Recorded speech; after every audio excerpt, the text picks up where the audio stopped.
and he was just finishing watching Match of the Day. And he looked round and he goes, "Are you just getting in?" I went, "Yeah." He went, "Good.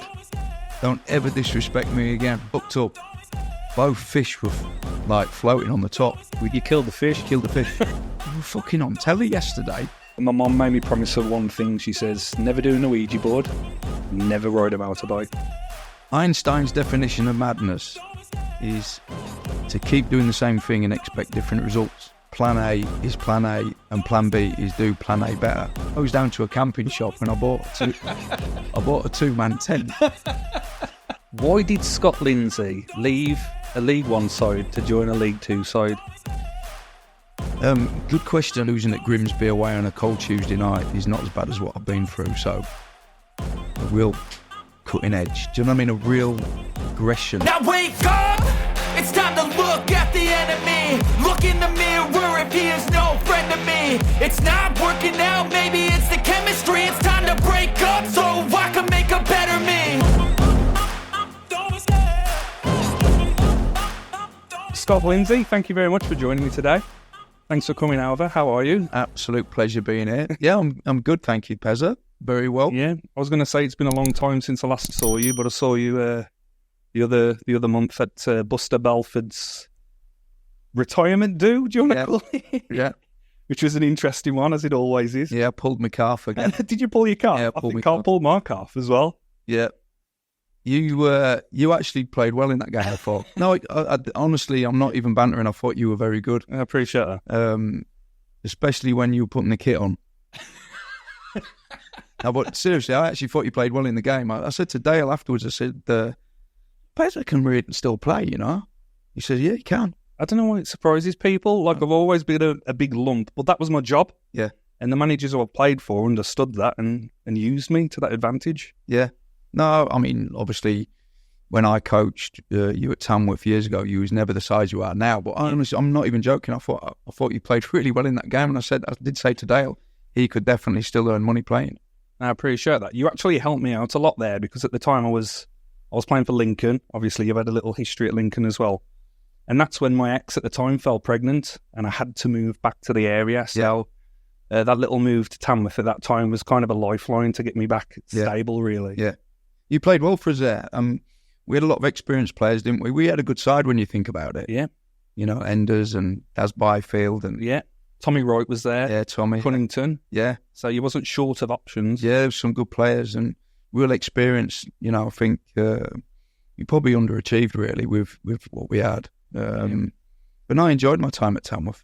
Yeah, it's a good club, good people, and that's what matters. Everyone who asks me about my career, I always say it's the people. Yeah. That's the first and foremost thing. Yeah, Buster.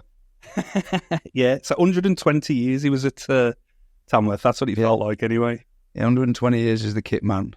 He's never, ever washed the kit once. Always tumble dried it.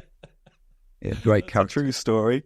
What I want to ask you first is I want to jump straight in and talk about Wembley. So I was on the sofa, you know, last season watching it. What an unbelievable performance, experience for you, I'm guessing. I mean, just give me your thoughts on that walking out before the game and then at the end of the game. It's just incredible, really. You know, I've been in football all my life. And then you get to, I got to 50 years of age before I become a Football League manager. And worked so hard to get to that, you know, and then that was just incredible, you know, to lead a team out, especially a small team like Crawley Town, who had never been to Wembley before, so it was making history as well. I was the first manager, you know, to take them there.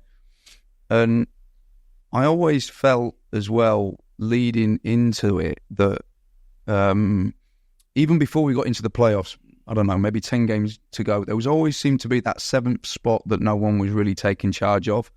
Everybody wanted to get into the playoffs, but nobody was doing anything about it. And I kept saying to the players, look, come on, if we get in there, and I kept saying it, I'll back you against anybody over 2 games, you know, in the semis, and no one's going to be able to cope with you at Wembley because of the way we played. And I called it the law of attraction. I just kept saying it to the players over and over again and mentioning promotion all the time. Even as early as probably September, October time, I kept mentioning about, you know, getting promoted. excuse me, and it was just a belief that we instilled in the players, and we actually could have, after the 2 MK Dons games, we probably could have drove to Wembley that night after MK Dons and played. Yeah, whoever we was going to play, we'd have won. I felt we won promotion that night at MK Dons. Am I right in saying this? Wasn't your favourites to go down that season? Yeah. That's unbelievable. Yeah. But we used it, I used that as fuel nearly every day, and it helped that we were underdogs. It helped that we had nothing. We literally had nothing. The training ground was poor, it wasn't great. Players were eating their dinner off like paper plates and wooden knives and forks. We just didn't have anything, and kind of liked it. Yeah, it's like Warrior the Rovers story, isn't it? Yeah, even kind of the training ground, we had one big room. I didn't have an office there. I was literally sitting on a desk with, next to me, the players were getting a massage there. There's a dartboard over there. There was, and kind of like that, and I think I used that really well and built a togetherness, and it helped us. And of course, we had a style of play that, made us win games. Yeah. And we was aggressive with it.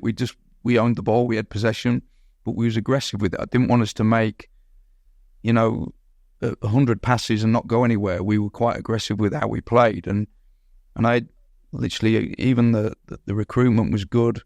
We signed a lot of non-league players who'd not played in the league, and we just had a way, and we built this togetherness, and we built this understanding of what we was, and it worked. And yeah, Wembley was just amazing. It was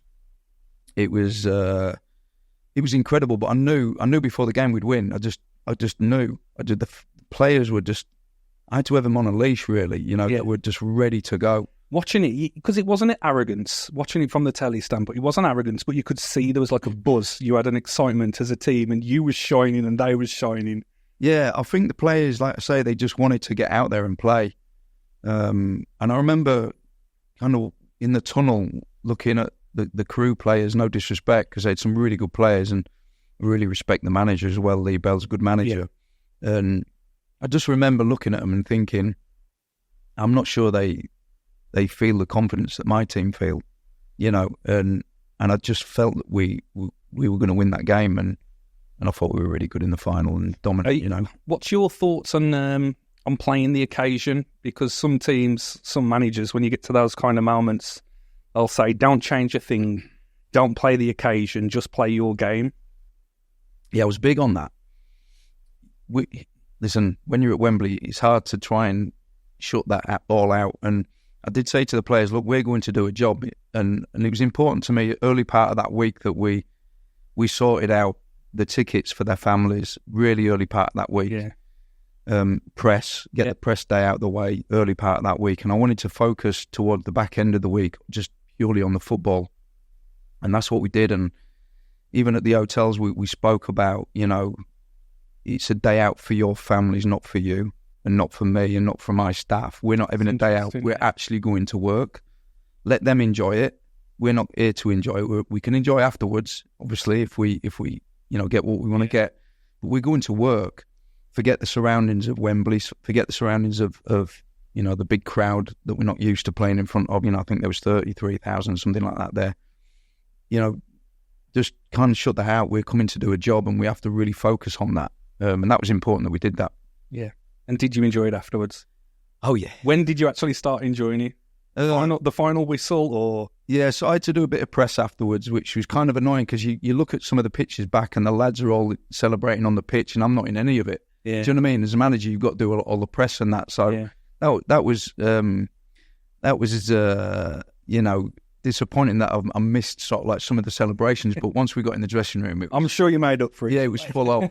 And then we went back to we stayed in a hotel in Kensington, and we went back there. We had a party back there, and we were on the karaoke. I think I was the first on the karaoke and probably the last off it. Do you know what I mean? What was your choice of song? I went with Mustang Sally to start with, straight in, with the trophy in my hand, Okay. So yeah, that was good fun, and the players were class. They all joined in, and every player stayed till God knows what. Tuesday. Yeah, I think, to be honest with you, I think Ronan Darcy, one of my players, I think he still had the kit on when we could. Oh, that's class. When we turned up for pre-season the next season, So yeah, it was really good, and the players were outstanding. They were brilliant, and yeah, we enjoyed the party afterwards, and rightly so. We work hard. You know what it's like in football, Pezzy. You've been there yourself, where you work so hard, and you know these times of winning things, and they're not there every year, are they? You know what I mean? They're very few and far between, and it's important that you enjoy them times. There's more downs than ups, isn't there? Oh, for sure. Yeah, definitely. So, no, we definitely enjoyed it, and no, it was a great experience for sure. No, I appreciate that, and we'll dive into more of your time at Crawley as we go.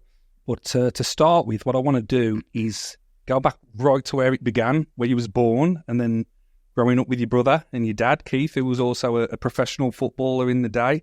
So just touch on that as a son, where you're watching your dad. What did it mean to you to follow in his footsteps? And just share some stories about when you was a kid with your brother and your dad. Yeah, so the first time I remember, one of my earliest memories of football was when I was about 5. Me and my brother he was a bit older than me. He'd have been about 6.5, nearly 7. And my dad took us to watch, we were big Liverpool fans. And he got tickets to watch Scunthorpe United versus Liverpool. Now, I don't know what it was, whether it was a cup match or whether it was a pre-season game. I can't really remember. You know, it was years ago. And I always remember after the game, I don't really remember much about the game other than the red kit of Liverpool and the fans and everything. And I always remember my dad saying, "Come on, we're going to go round and meet some of the players." So we went round to the players' entrance, and Keegan walked out and Ray Clemence walked out, and they both said to my dad, "Hello, Keith, how are you?" And I just couldn't get my head round how Ray Clemence and Keegan knew my dad. And we were kind of in awe, like Clemence was like 6 foot, whatever, you know, and I was only 5, and we were looking up, and we was just, you know. Anyway, we got in the car on the way home, and Dad, how do you know Ray Clemence and Keegan? He said, "Well, I used to play with them at Scunthorpe United years before, like, you know." Well, you was a footballer? Yeah, I was a footballer. So, you know, that was the first time that I actually realised my dad was a footballer. So I never watched him play. He'd retired by the time I was probably 3 or 4 years of age when my dad retired, and I don't actually recall him playing, you know. But yeah, from that there on in, he became my hero, and then it would be just peppering him with questions and, you know, wanting to go out in the garden with him and playing football and that. And it was brilliant for me, you know, throughout my career, and just brilliant as a dad anyway, you know, the way he brought me up. And he was a tough guy, you know, he was a good guy, but like really, really kind, but nice fella, but tough in many ways. You know, I've got some really funny stories about him when I was older playing, you know, when I started playing proper football and that. And yeah, he was a good guy. There's some great pictures online, you know, doing my research of the old lad and your brother. Did your brother play? My brother was a really good player, actually. Was he? But he never played anyway. He just played down the park with his mates. You know. But what was the difference then? What pushed you into the game? I just think that I just wanted that, like really wanted it. My brother was like probably better than me, you know, in terms of ability, but didn't really want it, didn't really care about it. Was like too busy like messing around with motorbikes and under the car bonnet. He was into like, you know, motorbikes and cars and that sort of thing. And I really wanted it and just had a really good attitude towards it, and which carried me forward really, because potentially I wasn't probably good enough, but just had a really good attitude. I just wanted it because my dad became my hero. I wanted to be like my dad, you know, and that's kind of the route that I took. And I think that's important, something to touch on. It's how much you want it, isn't it? At the end of the day, growing up, I've played with players where I thought they should have been professional footballers, and there wasn't. It was the ones that you pass along the way who have that tenacity and endeavour. No, my brother was definitely better than me. If he'd have had the application I'd have had, he would have definitely gone on and played a good career as a professional without a doubt, but couldn't care less, you know. He played Sunday morning football with his mates, and he was unbelievable, like really good. And just loved it. Yeah, just played for fun, had a beer afterwards. And there's nothing wrong with that at the end of the day. He just didn't want. He would have never had the discipline to go, you know, out running and keep in tip-top shape. He wouldn't have that discipline to do that. So he just wasn't interested. Yeah. You and your dad both played for Gillingham, is that right? Yeah. And was that an influence on why you went and played for Gillingham? No, weirdly enough, no. It was absolutely nothing to do with fact that my dad had played there. It was a scout had come and watched me play. I was playing for Swindon Town. Okay. And a scout had come and invited me down for the week. Had kind of no bearing on my dad being there at all, and went down and had a week there, and week turned into 2 weeks. How old was you? 20, 21 maybe. So yeah, and then off the back of that, I come back for pre-season. I was there about a week, maybe 2 weeks, and then got offered a contract there, and yeah, the rest is history sort of thing. You know? So where was you born? Walsall. You was born in Walsall. Yep. How? Why? What happened? Well, my dad was playing for Port Vale. Right. Okay. And they had a house in Walsall, and he used to travel obviously up to Port Vale. Yeah. And I think they used to train. I think 2 or 3 of them used to train at Walsall as well. Weirdly enough, I don't, this is back in 1972. 70s, yeah. So I was born Bloxwich. Oh wow. Okay. Yeah, Bloxwich Hospital. It's about 5-10 minutes from here. Yeah. Yeah. Yeah. So don't remember it. Probably left there when I would have been maybe 4 or 5 months old, and my dad signed for Gillingham from Port Vale. Yeah, so don't remember him at Gillingham either because I was obviously too young. And then I think he signed for Dartford after, then went in the non-league game and then retired after that. Really? And then my dad moved back up to Scunthorpe, which is where I was kind of brought up. Yeah. Yeah. So what brought you back to the area in your playing career? Because you did a Stafford Rangers, Tamworth, Burton. Again, yeah. Weirdly enough, like nothing to do with where my dad had played or where I was born or anything like that. I was at Scunthorpe United as a youth team player, and left Scunthorpe and then kind of went into the non-league route and ended up at Stafford. I can't even remember how it ended up. And it was... So that was Vauxhall Mounters? No, it was what is now the National League. It was the conference, Yeah. In fact, my first game was against Wycombe Wanderers, which Martin O'Neill was the manager of Wycombe. That's how long ago it was, you know. It was a gaffer at Stafford? Chris Wright. Right, okay, yeah. I don't know if you remember Chris. Good character, There's a couple of Chris Wrights. The Chester one? No. Chris Wright, he was a Brummie. Oh, was he? Yeah, he was a Brummie. So how many games did you play for Stafford? Can't really remember. Did you go straight into non-league, or did you have a scholarship anywhere? Yeah, so Scunthorpe United done the youth team there. Yeah. And then come out of that and went into the non-league. You was travelling then for yeah, so we would literally, we'd go, my dad would take me, I didn't drive, so my dad would be taking me Tuesday, Thursdays, Saturdays, all the way from Scunthorpe to Stafford. Yeah. But I mean, it was a good standard then, wasn't it? Especially then. Yeah, listen, we played with some big crowds as well. Yeah. I remember it was a proper, probably maybe a couple of thousand. It was a really good standard. You played proper teams. I remember talking about my dad and discipline and how he was.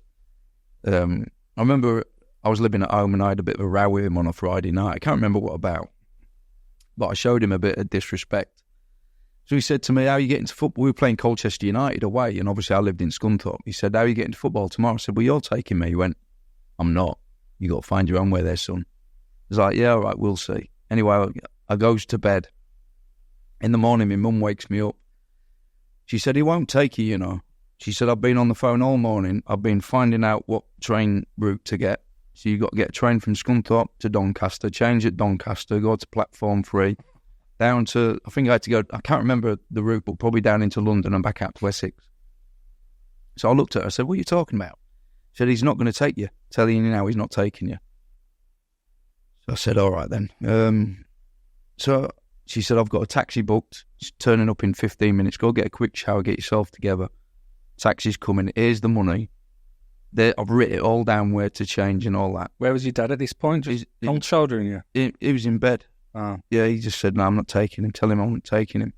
Anyway, I gets down, and it was obviously Colchester United's old ground was later road. It's not in the stadium that they're in now. And I get there just on time. Got a cab from Colchester train station to the ground, and just got there on time. Felt like I'd done a day's work already. Just getting there, And I get into the ground. Team comes up, goes up. I'm playing right back. go out and warm up. As I'm warming up, I look into the stand. My dad sat there. So I was like, okay, no problem. Get my head down, get on with the game. Played the game, and it was one of them games which, like everything just fell really, like everything was good. Like I played so well. It was probably the best game I've ever played. Really? You know what I mean? It was just really, really. And my dad was quite hard with me. He wouldn't praise me very much, and he was fair, and he would tell me the truth, and sometimes it was harsh, but it was the truth. And I thought, well, he can't really say anything bad about my performance today because I've done all right. Do you know what I mean? So I've gone in the shower afterwards. I've gone look for the players. They used to always have a players bar back then, didn't they? Found the players bar, gone in. My dad sat there. He said, "Do you want a drink?" I said, "Yeah, I'll just have a Coke or whatever." Sit down, have a drink, and that. He said, "How do you think you done?" I said, "Do you know what, Dad? I really enjoyed that. I thought I played really well." He said, "So do I." He said, "I thought you was fantastic. In fact, that's the best I've seen you play." Well, and I thought, yeah, that's probably fair, and I'd go along with that. And we talked about the game. Anyway, he stood up, finished his pint, and he went, "Right, I'll see you later." And he got in his car and drove home to Scunthorpe and made me get the train home. And then I got in about 10:30 at night, by the time I'd messed around in London, back out to Essex and back into London and up to Doncaster, change again to get to Scunthorpe.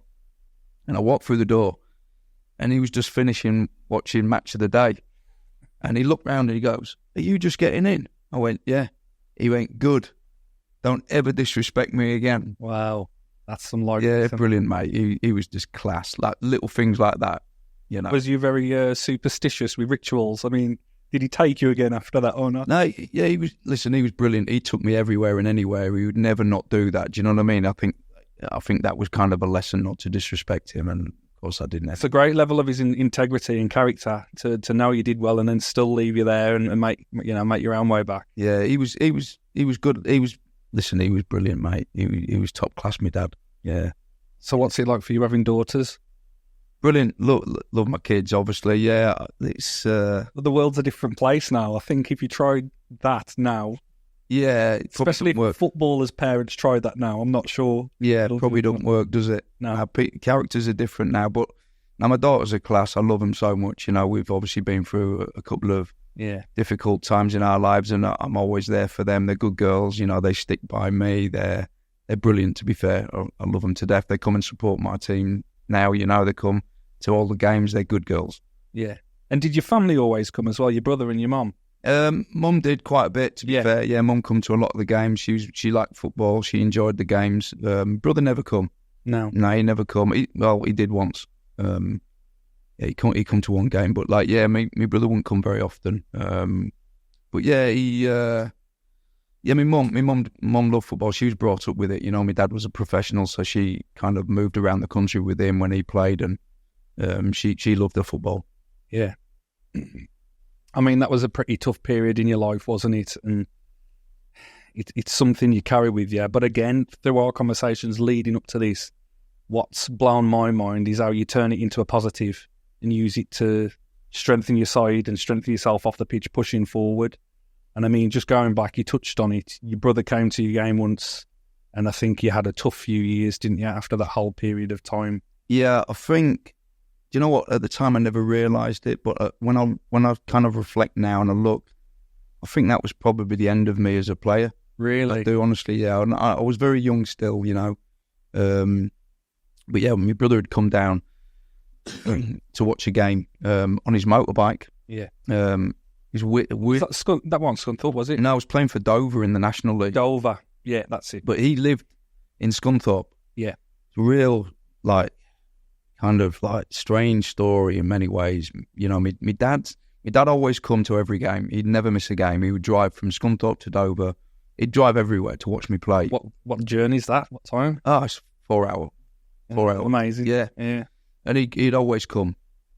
Anyway, I rang him on the Friday. I said, "You coming?" He said, "Yeah," but he said, "I'm not sure how I'm getting there yet." He said, "My car's packed up," but he said, "I'm coming. I'll find a way." I was thinking, what's he going to do here? Is he going to get the train or what, And next minute, next day, Saturday morning before the game, they turn up at my house on a motorbike. My brother had this big, powerful road bike, and my dad come on the back of him. And cut long story short, we go to the game in my car. We leave the bike at my house, play the game, and a friend of mine, Alan Nichols, was the keeper. Yeah. So he was on trial at Gillingham. Real strange, this. We were playing Stalybridge Celtic. Oh, right, okay. And Tony Pulis was the manager at Gillingham, and Tony had said to Alan, do you want to play for Stalybridge? They've turned up, or they're travelling down south without a goalkeeper. They'll give you, a couple of £100 for playing. So he said yes. So he played in this game against me this day, and he was living with me in this house. Anyway, kind of move it on a little bit. I didn't want my dad to drive to ride home on the back of my brother's motorbike all the way home. So I said, well, I'll take the car. We'll go back to Scunthorpe for the weekend. And Alan said, I'll come with you. We'll have a weekend in Scunthorpe. No problem. So we set off. I'm driving. It's my dad's birthday as well, by the way. And how was the game? I think we lost 3-2, and I got sent off actually in the game, so it was a bad day. It was one of them, yeah. Anyway, we get heading north, and it was just it's very, very weird. I remember Alan saying to me, we went through Dartford Tunnel, and my brother went flying past. It was a big, powerful, road bike, and the noise it made as it went past was just incredible, which kind of got us talking about motorbikes. And Alan turned around and he said, I'll never get on a motorbike again. He said, I went through Birmingham city centre once on the back of my mate's bike. He said, it frightened the life out of me. He said, so I'll never go there again. I'm not even joking you. An hour and a half later, we stop at Peterborough, just short of Norman Cross roundabout, which was then. It's kind of all changed now. And my brother flashed his lights behind me, and we pulled in this garage. I said, you all right? He said, yeah, I need to put a bit of petrol in my bike. Put a bit of petrol in. Then we went round the back of the petrol station, and my brother said, I just want to have a quick fag. So my dad gets out, and there's a fag with my brother, and then Alan gets out. He used to smoke as well. So we're all toughing away.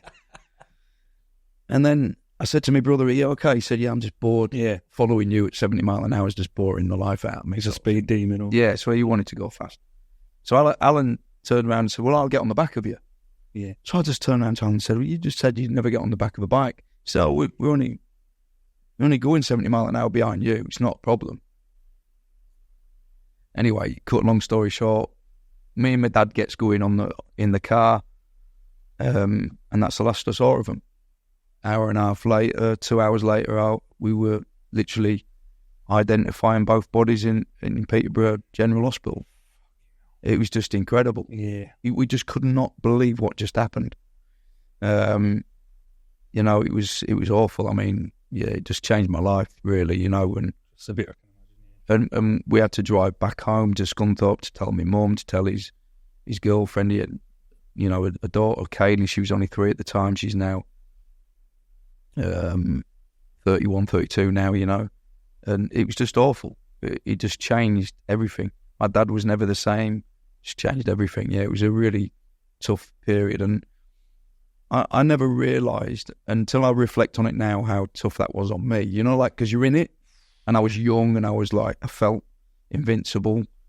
But when I look back, I think that really did affect me. But probably only realise it kind of now. Do you know what I mean? Yeah. You've been through a lot, haven't you? And it's that reflection time. I mean, just on that story, my mum and dad were motorbikers. That's how they met. I mean, they were the honeymooners at the TT Isle of Man race. Yeah. But my mum made me promise her one thing. She says, never do an Ouija board, never ride a motorbike. Yeah. And she lost many friends on motorbikes. But you live the life you love, don't you? It was my brother. Their eyes light up when it comes to the motorbiking. You can't take that away from him. No, he just lived for it. He just lived for it. That was what his passion was. His passion was motorbikes. His passion was, not just I'm not just talking about road bikes. He had motocrossers. He just had scramblers. He had everything. He just loved it. You know, It was his life. He hit your dad hard. Yeah, my dad was never the same after that. It was only, I think, 7 years after that, my dad passed away. You know, my dad was only 56 when he died. Really? And I felt that really affected him. He was never the same. Christmases, everything was just not a nice feeling. Do you know what I mean? He just wasn't the same. No. Just life is short and precious, isn't it? And it was in any moment for any of us, it can be taken away. Yeah, it was his birth. Like I say, it was his birthday as well. So he then never wanted to celebrate his birthday, and when people sent him cards, he'd throw them in the bin. It was just horrible. Yeah, just awful, really. You know. Yeah, just sad. So at that point, I mean, did you stop playing or did no? You carried on. Literally, like I say, it was on the Saturday. Saturday night that this happened, and we were playing Farnborough away on the Tuesday night, and I just turned up with my boots, ready to play again. Moving forward, yeah. And I remember Peter Taylor was the manager, and he said, "What you doing here?" I said, "Well, I'm to play." He said, "You can't play in this game, son." He said, "Just go home and be with your mum and dad." And I remember putting my boots on and saying, "Well, can I do a bit of running just to keep myself like in shape?" He said, "Yeah, of course." I put a kit on and did a few laps and that, and then sat and watched the game, and then went home. And I was disappointed that I didn't play, you know? Yeah, it's a strange one, isn't it, football? Especially for me, that's your sanctuary. That's where you can switch off from life, from issues, from anything. That 90 minutes, there's nothing like it, especially if football's kind of all you've ever known. It's hard to explain, isn't it? I think so. And I always tell that as advice to young players now, if they're ever going through things in their life that, you know, periods. I've spoke to one of the young players we had at Crawley just recently. His auntie was diagnosed with cancer, and I kind of pulled him to one side and said, "Look, use your football as a tool to get away from your bad thoughts. Yeah. And even if it's just for 90 minutes, it will help you, you know." Yeah. I kind of used my experiences.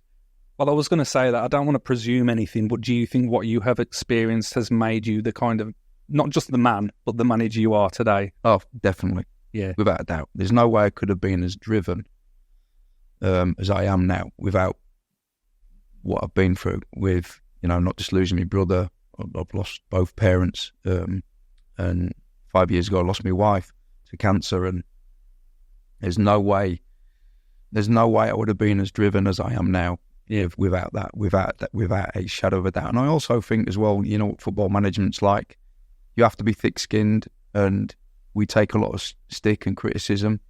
Not that I see any of it, because I'm not on any social media, but I'm sure that, in past jobs that I've had, that I've been given a lot of stick, and I always revert back to nothing can be worse than what I've been through. You know, when I had to stay at home and nurse my wife for the last 3 months of her life, and I always think losing at Grimsby away on a cold Tuesday night is not as bad as what I've been through. So, you know, I just kind of roll with it. And of course, we don't want to lose on a Tuesday night to Grimsby. We want to win. But I've been through far worse, you know, and that's how I look at it. What about looking after those young girls as well? Yeah, no, listen, I'm really lucky. I met a new girl called Kelly. She's amazing, and she has 3 children as well, and they're all kind of similar sort of ages. She has a younger one, mind, Sienna 5, who's just amazing, you know. And we all live in the same house, and our mum lives with us as well. So there's nine of us in one house. That sounds wild. And again, kind of my experiences of what I've been through, plus having a really good woman behind me now, kind of has really kicked me on. Yeah, without a doubt. She is a big reason why I've done so well, for sure, you know. Yeah. Oh, that's amazing to hear, because, you know, everybody who knows you knows what a good man, a good bloke you are. And when that news came out about your wife, it hurt me, you know, it's heartbreaking. Yeah. And then to see what you've gone on to do since and use it again as a positive to you know, push you on, it's amazing to see. So kudos on that. Thank you. Yeah, now, again, football was such a big thing for me. Like when I left Forest Green Rovers to care for Hayley, and You know, like I say, she was at home for the last 3 months of her life, literally in a hospital bed in our living room, and I was literally a full-time carer for her. I know the carers come round, Yeah. but I was there 24/7, and she was brilliant in a way because she said, "Look, why don't you just try and get a little bit of coaching? Go coaching somewhere." Yeah, she knew. She's brilliant, you know, and it was an opportunity to go and speak to 1 or 2 clubs, but one or 2 of the clubs that I was talking to were more kind of full-time, and it wouldn't have suited. Obviously, I needed to be at home. And then there's a local club, Chatham Town, who was playing in the Kent League, got in touch with me and said, would you be interested? So what level was that? Kent League. It was like the county league. So what's Skeffel? I think it's called the Skeffel League. Skeffel League? Yeah. So it's just like a county level. Wow, okay. And I spoke to Ailey, and Ailey was like, look, I want you to do it. You need to do it. And there's no pressure on you. Because you need to have that release. It was literally 10 minutes from my house. Tuesday night for an hour and a half. Thursday night for an hour. 90 minutes on a Saturday. Yeah. And I was literally leaving the dressing room after a game, straight in my car, going home, making sure that, you know what I mean? I didn't stick around. I was making sure that I was home to care. And we had friends and family and that, obviously looking after her as well. So I did it. And I really enjoyed it. It was like, I remember somebody saying to me, it'll drive you mad. The players are not good enough. You know, it'll drive you, you won't do it right. You'll just turn up and do 5-a-sides. I went, I won't. I'm not turning up and doing 5-a-sides. Yeah. I'm going to coach the team properly. And I'll tell you what, I absolutely loved it. I practiced different formations, how we were going to press, how we were going to play out from the back. I absolutely loved it. We were a really good side. We went on. I think we became something like the highest scoring team in the country. After about 11 games, we'd scored something like 60 goals. Yeah. You're ridiculous. We were a really good side. So where did you get your love for coaching from? Because I'll just say, before I come to Tamworth, I bounced around a little bit. I went Port Vale, Lincoln, Mansfield, and I was kind of losing the love for it with my personal situation as well. But when I came to Tamworth, your coaching was excellent, and it made me enjoy it again. Yeah. I think, again, from my dad, I think we were big Liverpool fans, and I remember my dad said something to me once, and it stuck with me. He'd said that, I didn't like playing for that team. You know, I didn't like playing for them. So I said, why? He said, because the manager just wanted to well it up the pitch. He played right back. He said he just wanted me to get it out my feet and bash it up the pitch and kind of run up the pitch and try and land on second balls. And he said, I didn't like that. He said, most of the other teams I played for actually tried to play football, even though it was in the 70s, you know. I mean, probably what their take on playing football to what we see nowadays is probably two different things. But I think the principles of trying to actually pass the ball and you know, not so much dominate possession, but have possession. Yeah. And he was kind of big on that. And then he used to say to me when I was younger, watch Liverpool. Liverpool are the team that you know, this is when Kenny Dalglish played, and you know, like we said earlier, Kevin Keegan, Ray Clemence, them sort of players. And they were probably what was then what like Man City is now. Before the time sort of thing, you know. And so I kind of got a bug of how I felt football should look. Yeah. And maybe that's where that come from. Even the principles of coaching, what you was doing then, and I mean, it's probably over 10 years ago now, probably stand true today, more so than they did back then. Yeah, definitely. So again, that's a testament to yourself. But just from, I suppose, my outlook in the game, so I am the big burly striker. I do like going direct. Sometimes in non-league, there's like a tendency to overplay from the back because it's kind of an imitation of the Premier League. When I hear you speak and talk about playing out from the back, it's got design to it. It's got purpose to it. And I want to know what the difference is between just playing out from the back and doing it with like an intention. Yeah, I think if we could make one pass and score a goal, we'd do it every time. Right, yeah. Do you know what I mean? Yeah. And I know that there's 11 other men out there who are stopping you from doing that. So we have to make probably more than one pass to do it. So playing out from the back is to draw in a press, and then once the press is on, now we have to position players around the pitch to play round through or over the press. But once you get through that press, you might take 5 players out of the game. Now you're kind of running at their back 4. Yeah. Do you know what I mean? And do we always get it right? Of course not, you know.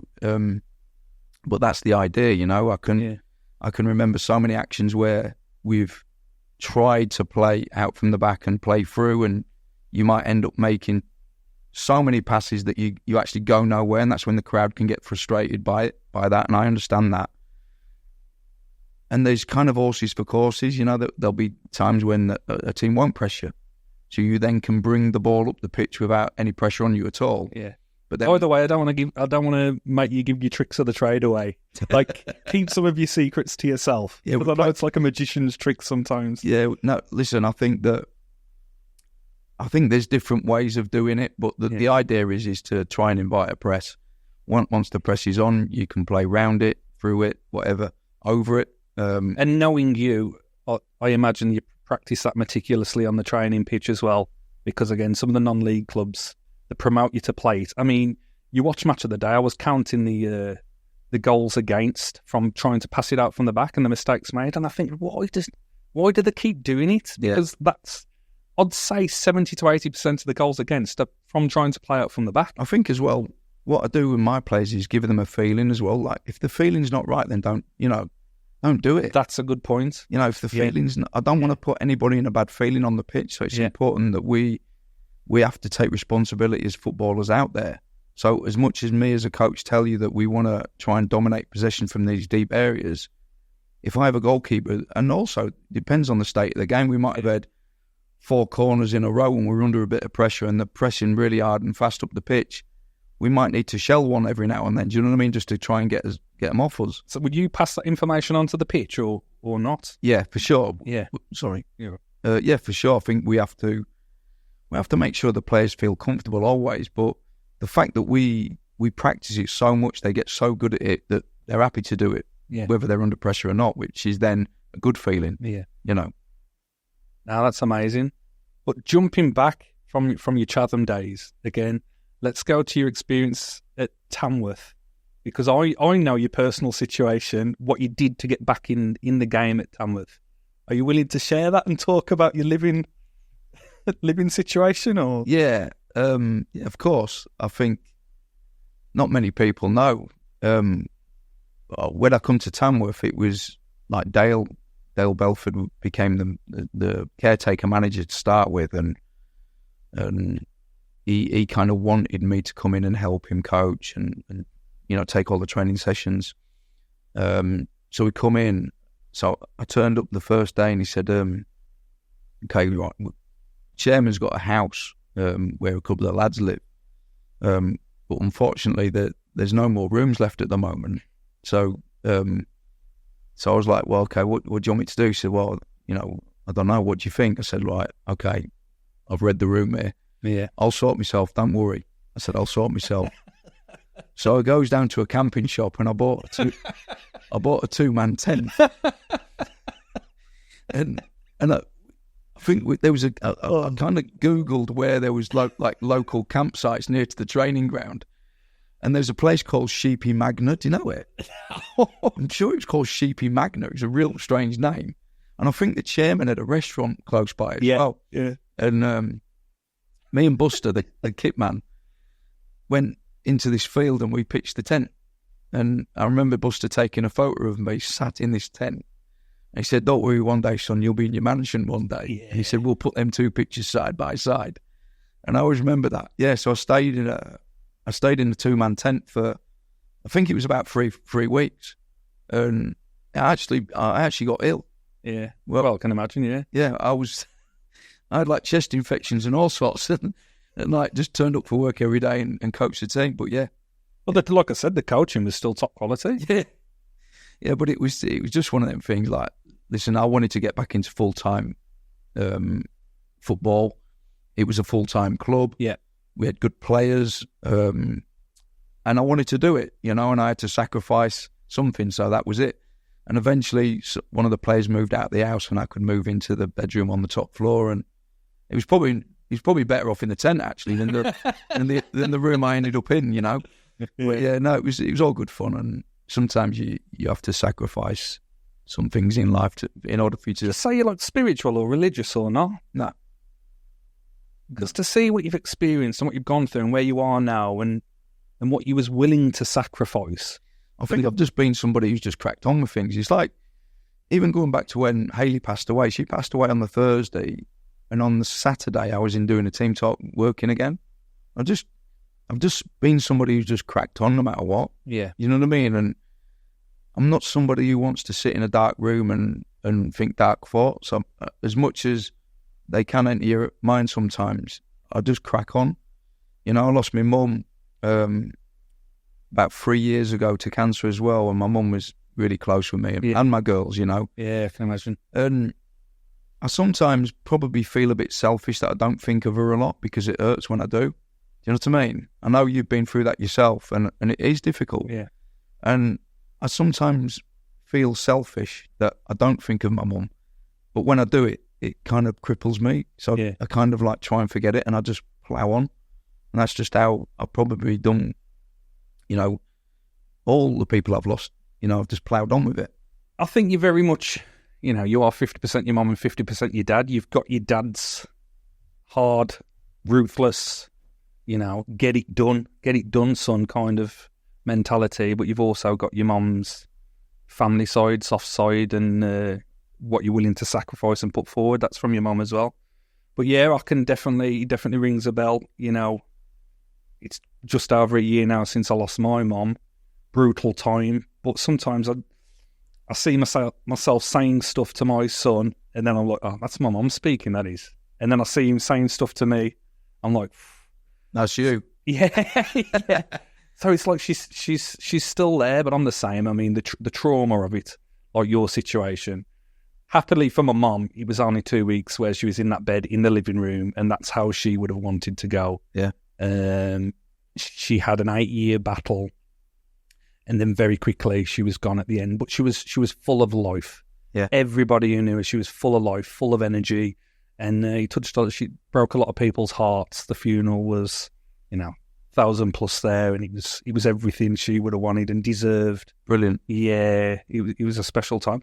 But me, so I never kicked a ball for probably a year after that, you know, trying to rebalance my life, support my son on my own. I couldn't go back to it. I don't know what it was, and it's only recently playing in like the charity games, celebrity games, you know, testimonials for players, where I'm like, everyone's like, you've still got it, Pez, why you're not playing? Yeah. And then running around, I'm like, it feels good again. I feel the energy, but it's just my issue is none of the kids fit me anymore, as you say. It's when I went to Chatham, I had to stitch 2 shirts together, and that's not even a joke. When I went to Colville, I wore the pie guy who eats all the pies, his 5XL shirt. Brilliant. I was wearing his shirt as well. But it's these Italian makes, isn't it? They're all these like smaller design shirts. Yeah, they don't make them like you anymore, mate. But to be honest with you, like I said earlier, it doesn't matter. You have definitely got enough about you to play and earn money out of football. Yeah. I firmly believe that. You know, how old are you now, Pez? 38 now, yeah. I honestly think you can still play and earn money at a good level. Yeah, I see lads still going till about 44, 45 possibly, and I am what I am. You know what you get with me. I'm not going to be unpredictable. I'm going to rough up the 2 centre-backs. You won't want to be a centre-half marking you, would you? And they say it in the game. They literally say it to me. Yeah. But for some reason, it's the managers who I kind of don't get the respect from, and I don't know. I'm probably older than most of them now. Yeah, true, yeah. And they'll say, straight away, they'll say, we want to pass it about. And it's like, I haven't had the career I have because I don't want to pass it about. Yeah. I just know what I'm good at. Yeah. And if you're losing every week, if you put it in the box, percentages, you ask questions, you're going to get results. Yeah, but I think that you probably suit a possession-based team anyway. I know that, listen, they put a direct style into you. You get hold of it. But I always felt that you had good technical ability as a footballer as well. Do you know what I mean? You always had good feet. You could like manoeuvre the ball left to right, right to left. You could shift the ball, from one side to the next. You could dribble with the ball for a big lad, couldn't you? Do you know what I mean? No, I appreciate that. And that direct job, it was me doing a favour for the team. Yeah. But that's kind of why people would sign me, because they'd be under the cosh. They'd want we want the ball to stay out there for 5 minutes, give the lads a breath. Yeah. And that's just me playing with my back to the goal, doing the job for the team. Yeah. Where really, if I'm playing in a forward passing team, I can find passes, I can link up, I can bounce, I can get in. But I appreciate You're selling yourself really well. I might sign you. League Two, I fancy a crack. Like I say, looking for a job now. So let's jump forward again. So now you're at Chatham. Obviously, you've been through another traumatic experience. Where do you go from there? Yeah, so once things had settled down after Ailey passed away, obviously, carried on, with Chatham Town. But once things had settled down a little bit and the girls were a little bit more settled, I felt as if I wanted to get back into professional football, Yeah. Things was organised at home. I knew that I could potentially go and get a job. My mum was living with us, so I had support from her. And spoke to a few good people in the game, and Ben Garner got the Swindon Town job. And the agent put me with Ben, and then went in at Swindon. I went back in and was assistant manager to him for a season. And I was back in, and I back where I belong, in my opinion. And, I supported the girls still. I was obviously there as much as I could be, but I felt as if I needed to do this. It's in your blood. Yeah, it's in your blood. And I got back in, and we had a really good season. Did you work with the kids at Swindon as well? Yeah, I did. That was back in 2014-15. The first time around? Yeah, first time around. Yeah, done the under-18s there, and again, loved it. Great club. So a lot of managers categorise a player. They look for something specific, but knowing what I know about you, an experienced player, you know how to work with them, get the best out of them. You know how to bring a player, spot a player, non-league, bring him up. And kids as well, that's an important one, which I don't know much about, is how do you spot, because my brother's son now is 15, he's at that stage where he's looking at trials and stuff and what to do next. How do you spot a player and the capabilities and how to push them forward? I think technical ability is obviously important. Do you know what I mean? You can tell probably within 5 or 6 minutes whether they technically can handle the ball. Yeah. Can they control the ball? Can they run with the ball? Can they shift it? Can they manoeuvre it? Can they, have they got a trick? Them sort of things. So that's first and foremost as an identifier. I think so, yeah. Because we've talked a lot about character as well. Yeah. When character comes in. I think genetics is another one. And I think obviously nowadays a lot of players have to be athletes. Yeah. And can they run? Do you know what I mean? And what's his running gait like? Is he able to cover the ground? I think that's important. And these players nowadays are machines. And again, like you say, the attitude wise, what's his mind like? And can he go through the pain barrier? Can he push himself? Has he got good attitude? Is he good around the place? Them sort of things. And I was looking the other day when I was preparing for this MK Dons job, and we was talking about how many players that I've brought through and league debuts that I've had over the last 3 seasons. It's just ridiculous. Really? I can't even remember what it is. Something like 25 players that have had league debuts under me. Do you know what I mean? Wow. And I'm not bothered. It really doesn't bother me about, a lot of managers want to play experienced players, and I actually don't. I actually like giving league debuts. I like giving that first start, and younger players usually play with less fear. And do you know what I mean? And I'm big on the youth, and I think that's that's kind of clear with what I've done and how I've done it. Even last year with Crawley, we looked at certain games we'd played, and I got my analyst to check every single team that had played in League Two last year, of how many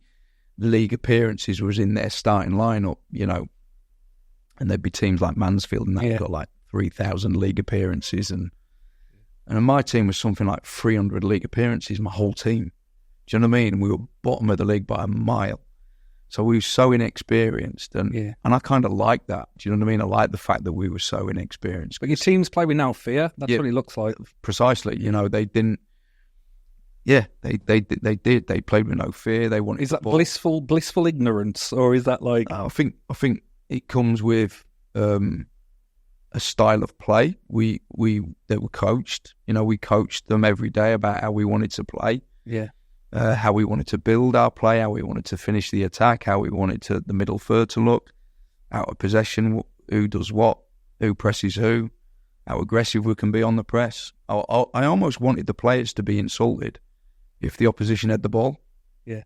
And that's what I kind of instilled in the players, and they got that, and they liked that. They liked to have guidance, you know, and it didn't matter that we had a team full of inexperienced players with 300 appearances to the whole team. They got it, and they run with it, and they run with it really well. So yeah, like you said, if you just jump forward again to your part at Swindon, are you assistant manager? Yeah, so assistant manager to Ben Garner. Felt that, you know, I was back in the professional game, so really enjoyed it. Again, it was one of them where it was a change of ownership, and it was never meant to do anything, you know. It was probably back to go down, even though it was a big club like Swindon. It was kind of a fresh start, new ownership, and, you know, a couple of months previous to that, they didn't know whether there was actually going to be a club. The supporters, it was quite kind of touch and go at one point, you know. Yeah. So Ben come in as a manager, I come in as assistant manager with Scott Marshall. There was two assistants, and we had a great season. We got in the playoffs, and just fell short in the playoff semi-final. Port Vale beat us in the second leg on penalties, and and it was a good season. We played Man City in the FA Cup, which was brilliant, and, you know, it was a really good season. And Ben then left and went to Charlton Athletic as the manager. I was going with him, which would have been great for me because obviously I live in Kent, so yeah, of course, Charlton would have been a perfect move for me, and it was all pretty much done and dusted, and, you know, the deal was pretty much there, and then out of nowhere Swindon rang me and said, we want you to stay as the head coach, and I was all over it. You know, I was like, wow, this is it. This is the bit I've been waiting for all these years. Yeah, of course. You know, and I felt, I was 50 years of age at the time, and I felt that I always wanted to be a head coach, but probably felt that it was never going to happen. I need to say, you're like Benjamin Button now. You're no way above 50. You're doing well. You're doing something well. Yeah, it was just, I just felt it was one of them situations where, am I going to, you know, in football, sometimes an opportunity doesn't come. Yeah. And I thought, I'm going to miss the boat on this. And it'll be a shame because I think that I'd be good. Yeah. If I do say so myself. And you know, this opportunity come, and I was always going to take it, and I did. And it didn't work out, you know, it didn't work out, even though it was a good experience. And it was tough. It was a tough gig. It was a tough gig. The fans, and I understand why it didn't work out. I think the timing of it was wrong. The football club, obviously, Ben had gone to Charlton quite early on in the summer, and the club didn't make an announcement, and the summer rolled on and rolled on and rolled on, and it got to pre-season, and it's one of them losing battle ones, I think. Yeah, kind of. Yeah, and I think they wanted it. Obviously, they wanted a bigger name than Scott Lindsey, and rightly so.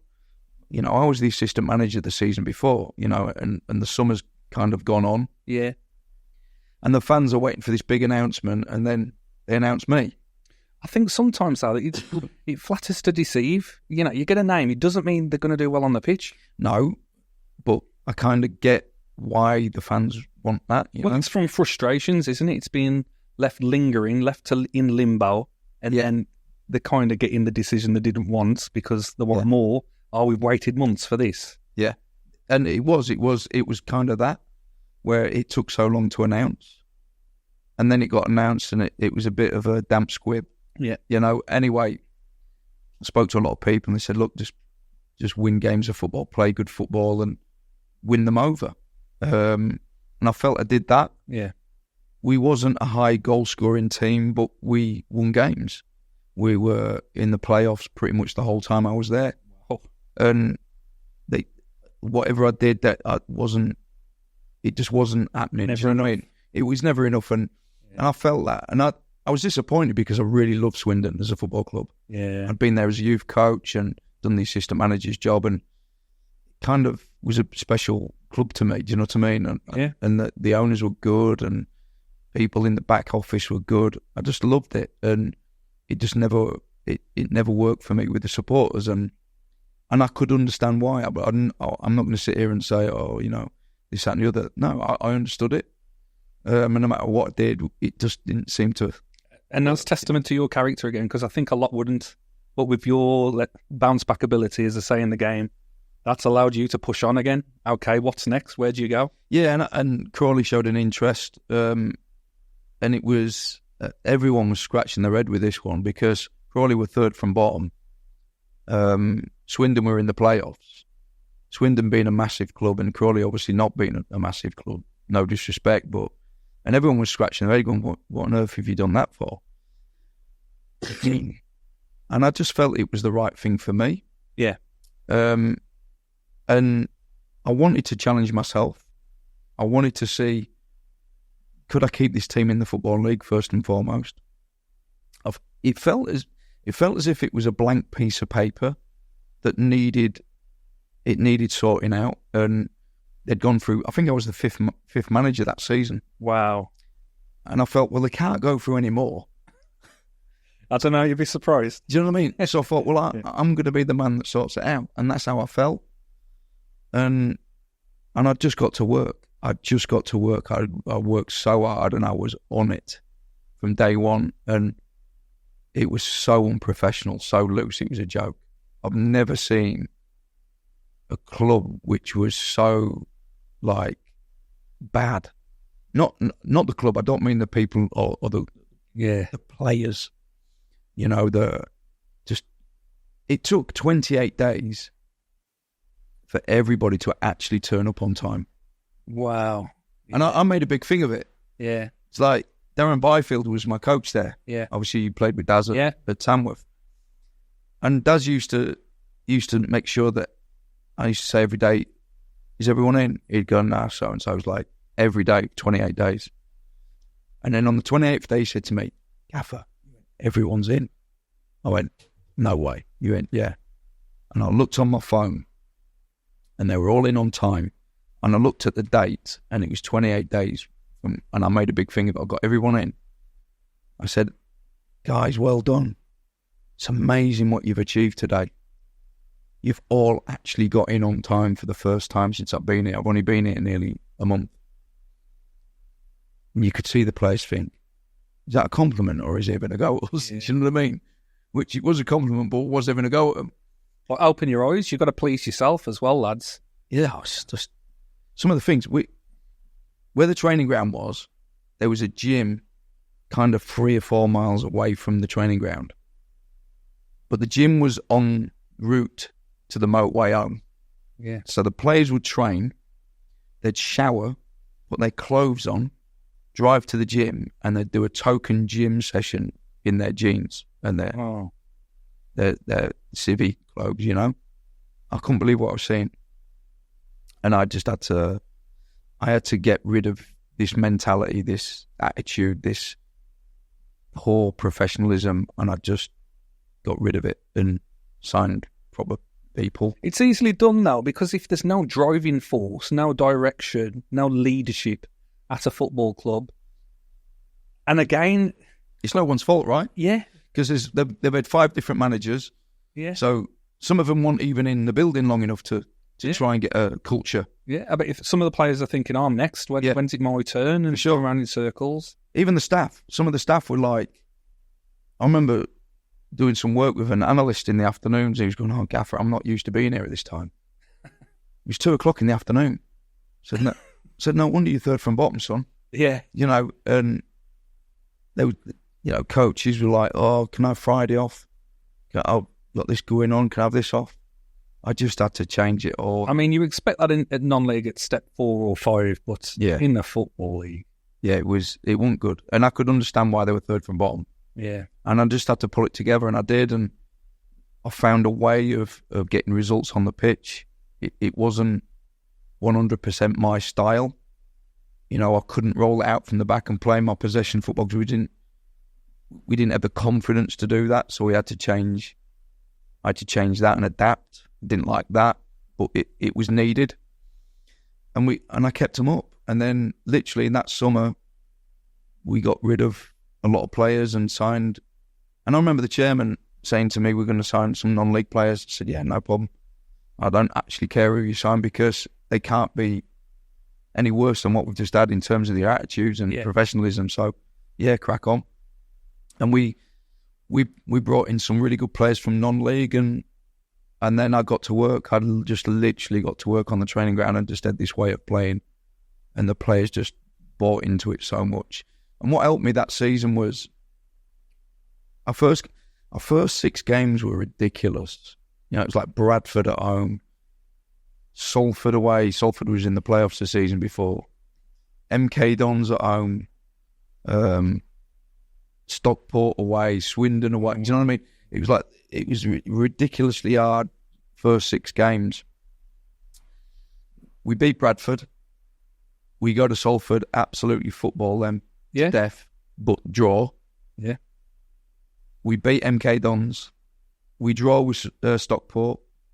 All of a sudden, you can see the lads looking around going, "Wait a minute, we're all right." Yeah. How are we doing this? Yeah. And it really helped me getting them sort of like early results, really snowballed it. Yeah. And the belief kind of grew and grew and grew. And then I jumped on it like you wouldn't believe, saying, "Boys, you don't realise you are the best team in this division. You just don't know it." Still in that mentality. And I just went for it. Reaffirming. I mean, do you batter them? Do you run the arse off them or not?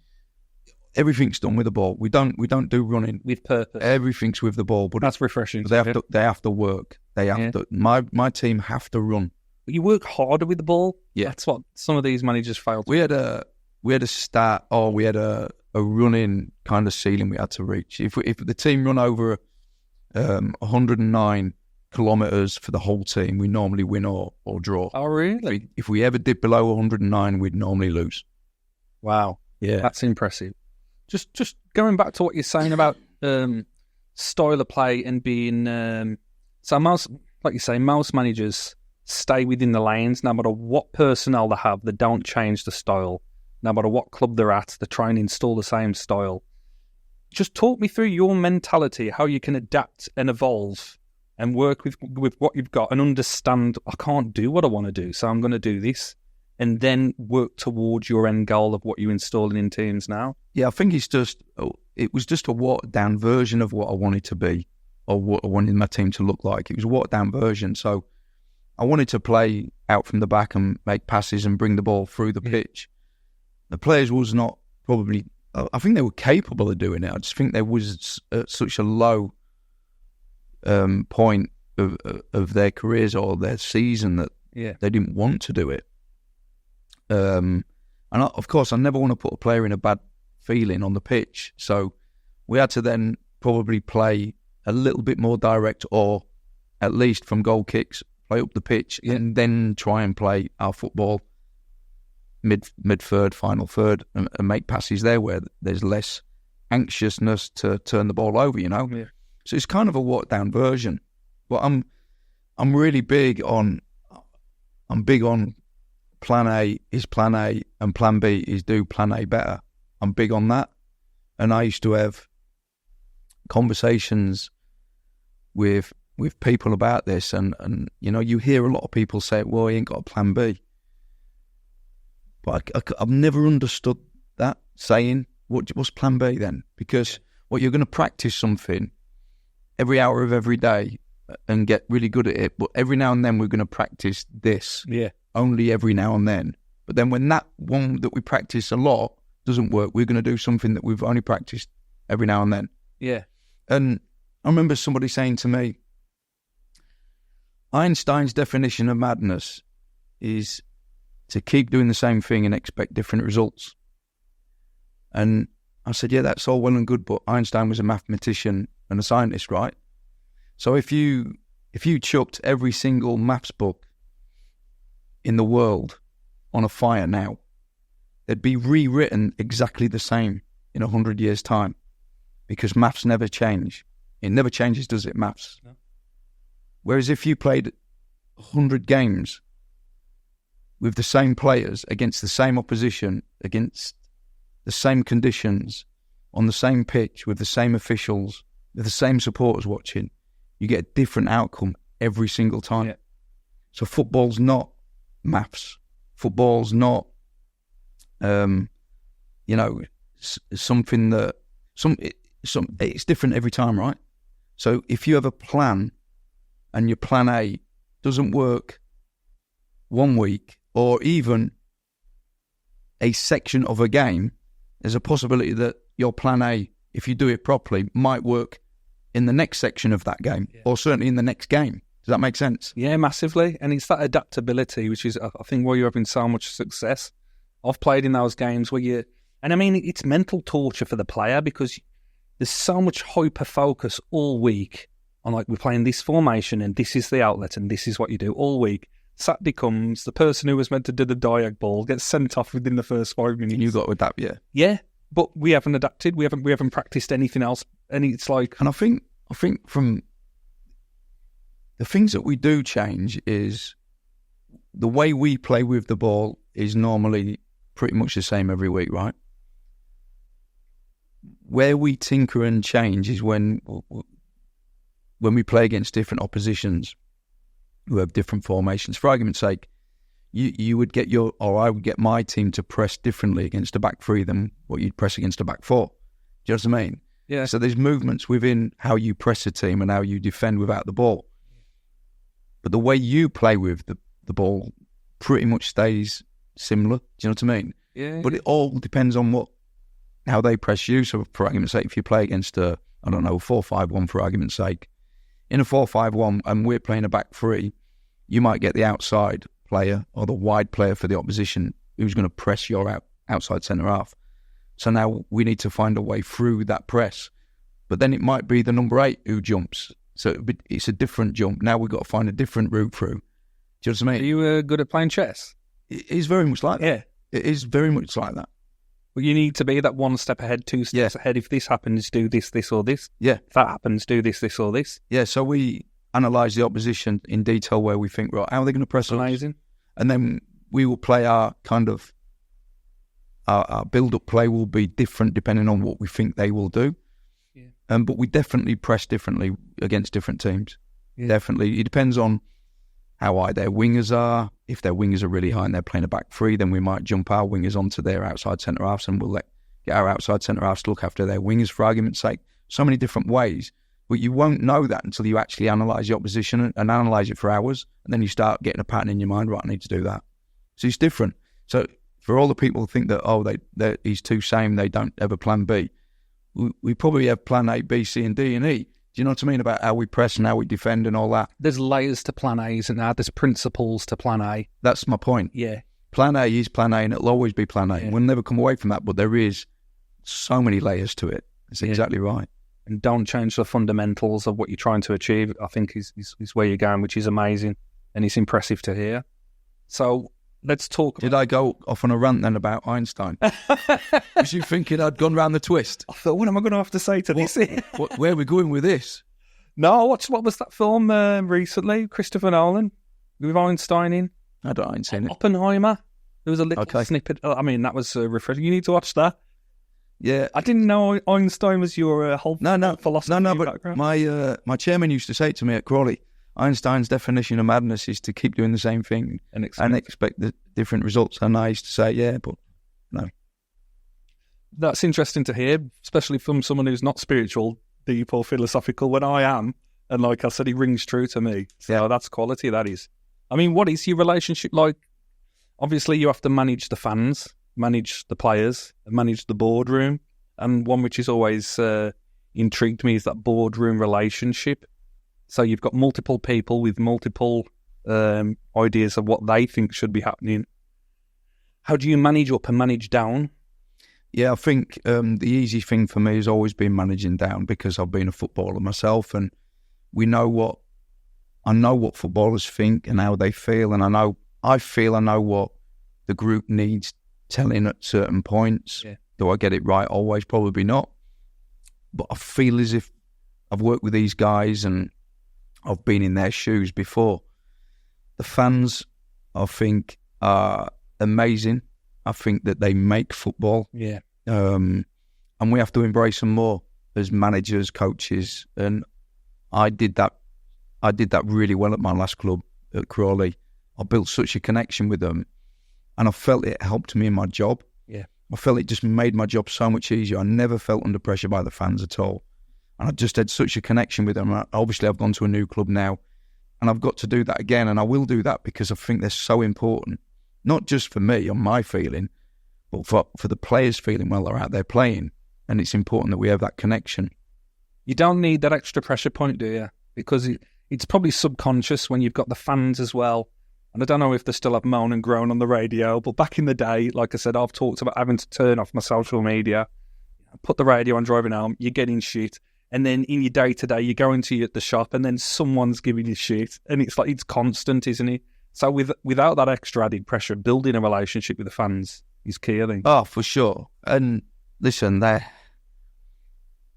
if you have that connection with them, they can be so good for you. Yeah. Do you know what I mean? It's empowering. Yeah. Oh, so empowering. I used to walk out the tunnel at my previous club, and they were so good, and they were brilliant. They were just so good.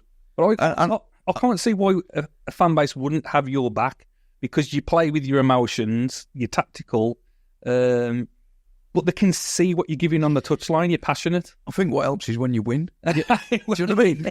It does help, doesn't it? If you're winning percentage is decent, then obviously that helps. But no, they were class for me at Crawley. They honestly, I loved them, and I can feel that connection building at MK Dons now. I know I've only had 3 games in charge, but I walked out of the tunnel. It was my first game on Saturday at home, and I walked out and walked onto the pitch, and I clapped the fans, and I felt a real warmth back. And I know it's early, and I know I've got to prove myself first and foremost, which I will obviously work my socks off to do that. Yeah. But I think that's so important to get that right. Yeah. In terms of the owners and the chairman, and I think that you have to be really, really mindful that it is their train set. Do you know what I mean by that? 100%. It's their train set, and you just hold the keys for a period of time, and you've got to let a few through to the keeper every now and then. As much as I'm not a yes man, and I don't think I ever will be. I'm not a nodding dog. I always give my opinion, and I'm quite strong with how I see the game. It can be tough, because they see things differently. They probably don't have the added value of being with the players every day like I have. Yeah, the emotion of the dressing room, the character of the dressing room. And sometimes they will say that you should do this, and you're like, wow, where's that come from? Do you know what I mean? And you've got to try and manage that. And it's tough. It's not easy. It's not easy. And did you expect that part of management going into it? I mean, you can only live and learn that kind of role, can't you? Yeah, I think when I speak to other managers, and you always say, what's the owners like? And, a lot of them say, yeah, they're good. They're really good. They leave me to it, and you think, that's good. Do you know what I mean? That's... Yeah. I don't think every job's difficult, but I think there is some jobs out there that are difficult. And I mean, there's no two ways about it. It's a labour of love, isn't it, as well, to be a football chairman, to own a football club, unless you're at the pinnacle of the Premiership. It's difficult. It's a slog, isn't it? So yeah, and you can imagine how much money they plough into it, and they probably lose money hand over fist all the time, and then they get frustrated, and then they probably don't see the team perform in a way they want to see them perform, and then they think, well, now the commercial side of it's going to go down because you're not winning games, and then the revenue is going to go down because the fans are not coming through the turnstiles. Completely get that. But I always think that you should hire a manager to be a manager and let him make the decisions. And whilst everyone has to answer to somebody, right? Yeah. Everybody has to answer to somebody. And I think that's only right. But I also think that let a manager be a manager. You know what I mean? Let a manager be a manager. Let a manager pick the team. Let a manager pick the tactics. Let the manager get it wrong sometimes, because you've got to get it wrong to get it right. You know what I mean? And I think that it's always difficult. It's difficult. It's a balance, but especially the life cycle of managers these days. I mean, it's poor, isn't it? You've got to win the first few games, essentially. It's ridiculous. Yeah. It really is ridiculous. There's no other job in the world which will chew you up and spit you out as quick as a manager will. No. And you look at it, you look at some examples where Grant McCann, for argument's sake, at Doncaster, this time last year he'd lost loads of games. I think he had a lot of injuries, to be fair. And fair play to the Doncaster chairman. I don't know who he is. Fair play to him, because he stuck by Grant, and it was the right thing to do, because then Grant McCann went on the most unbelievable run. That's what I'm saying. I don't know if you watched it, but it was incredible. They went, I don't even know how many games it was in the end. You might want to Google that, but it was something ridiculous. I think most clubs would have got rid of him as well, to be honest, in that time period. It just goes to show that if you stick kind of with and they will come round eventually, do you know what I mean? I think the famous one's Ferguson at United. Didn't he lose a whole load of games when he first got the job? Something crazy, yeah. And then went on to be the best manager that football club's ever had. Yeah. They'd do anything to get him back now, wouldn't they? Yeah. Even my time at Crawley, I remember there was a period of games when I first went in. We went through, I think there was 6 games in a row we'd lost. And the last one was Sutton away. But then after that game, kind of knew that the next set of games were winnables. And they could have quite easily got rid of me then. And the fans were on me a little bit, rightly so. But I kind of knew after that period we'd be okay. And we was. So in that situation, do you keep those cards close to your chest, or do you try and plant seeds with the board or with the team? Or... Nah, I'd never try. I'm not somebody who plants seeds. I'm kind of. I don't mean that in a bad way, but I mean there's a sense of. It's an odd way to put it. I'm just trying to understand the mindset of a manager in those kind of situations, because, like I say, it's a brutal role. I think any advice I can give a young manager coming in is to have a really close relationship with the chairman. And there's things where directors of football, sporting directors are kind of there to be a buffer between you and the owners. Yeah, which I think it's a good thing, but I also think that it takes away that personable connection with the owner.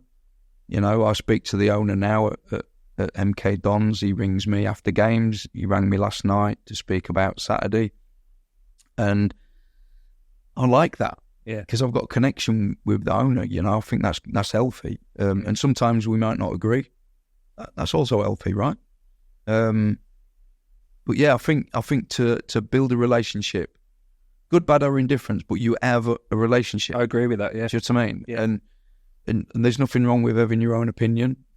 They're strong people themselves, because somewhere in life they've got something right, or they wouldn't own a football club. Do you know what I mean? Yeah. So they're obviously switched on people, and there's they've got a lot right in their life for them to be in that position anyway. So, but build a relationship with them, and you might not always agree with what they're saying, and sometimes, like I say, you have to let one through to the keeper. You might not agree with... That's a good saying. Do you know what I mean? You might not agree with something or recruitment or whatever it may be, and every now and then you got to take one. But still be true to yourself and still have your opinion. Never be just a nodding dog where you're like that all the time, because you're then going to end up doing it their way, not your way. And I think, yes, man of the worst, I think bending your philosophy and principles for somebody else is the worst thing you can do, because it's only ever going to affect you in a negative. Yeah, for sure. And I think that you'll always walk down the road after not, or failing, thinking I actually didn't end up doing it my way. Yeah. Do you know what I mean? And then you've got all them regrets. And that's So always try and do it your way. Like I say, you might have to let one through every now and then, but do it your way. And that definitely rings true with you. And I mean, you're not going to enjoy this question because this is a typical football fan question, but I'll say it anyway. Why did Scott Lindsey leave a League One side to join a League Two side? Good question, but a really easy one for me to answer, to be honest with you. I feel really ambitious, and I feel really aligned with MK Dons. I feel that MK Dons have got a real ambition to strive forward, and the style of play I'm aligned with recruitment, I'm aligned with the ambition of the chairman. He's so focused and so driven that he wants to take this club proper. And I felt as if I did so much with Crawley, and I'm not sure I could have done much more. You know, with kind of what happened, you know, the Wembley and everything else was just amazing. And we lost a lot of players that summer, you know, and we couldn't afford to keep them. And then we signed other players. And I didn't feel as if I could really drive forward with that football club. I think the football club would have been happy to be between 16th and 20th in that division. That ain't me.